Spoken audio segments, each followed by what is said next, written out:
Hey everybody, I'm Danish and welcome to our channel.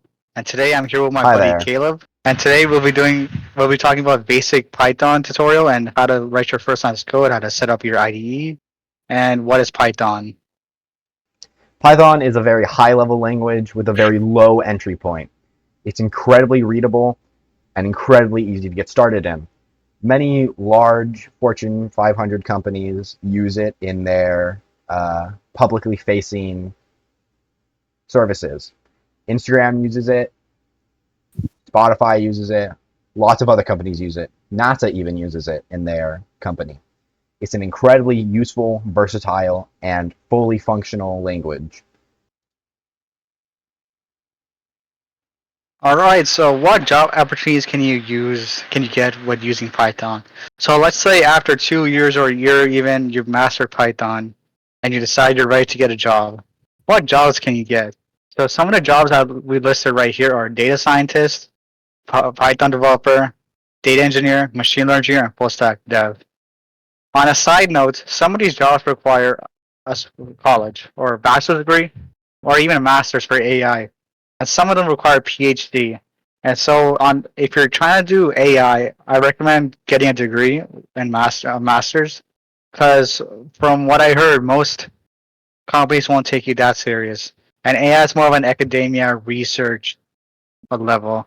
If you want to be like a Python developer or a full stack dev, you probably don't even need college. But if you want to be a machine learning or learn a specific field in computer science like AI, then probably going to graduate school or PhD is important. All right, now we're going to show you how to download Python on Windows. All right, so now we're gonna install Python on the Windows. So search up Python with the version. It tells you the latest version on there. So just search up Python download on the first website. Download the latest versions for Windows. Press on it.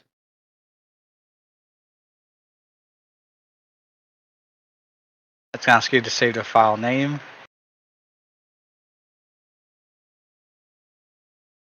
And and then you press install now, or you can do a custom installation if you want. But we're just going to do the default installation. It's gonna take a few seconds to a few minutes depending on your Wi-Fi and download time. All right, the setup was successful. Now you have Python installed on your Windows. So the next thing we're going to install is PyCharms. You're going to close the window and then search up PyCharms on whatever internet browser you're using. So we're gonna use not the Python Professional. That's for data scientists and professional coders and programmers. We're just gonna install the Community Edition, which is the free version if you just want to practice or a student. So we recommend downloading PyCharms, or you can use internet IDEs like Replit. We're gonna click on it, and it's gonna ask us a few questions. Press next, set a folder. It's gonna ask you a few install options along with it. These are the two options I selected. It's gonna ask for your own JetBrains folder, and then it's gonna take some time installing. All right, PyCharms has been successfully installed. You could run it right now if you wanted to, and we're gonna run it. I like the aesthetics of the PyCharm IDE. It's really nice compared to other IDEs like Visual Studio and Visual Studio Code. So now we're gonna make a project. Make sure you have the correct file location for it. And yeah, we're gonna start writing a few lines of code. So it's creating the virtual environment. It's gonna take a few seconds or so. And yep. So to create your first line of code, you gotta create a new Python file, call it test or anything you want, or hello world, which is the basic first line of code that every coder writes.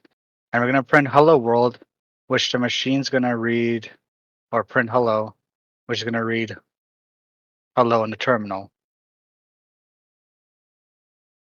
If you tried printing hello without the quotation marks, it's gonna think it's an object or a reference. So what we have to do is set hello to something. So we set hello equal to 12, so the machine's gonna print 12. Or if you want, you could also print into a string and put hello again or something. It's gonna say hello again.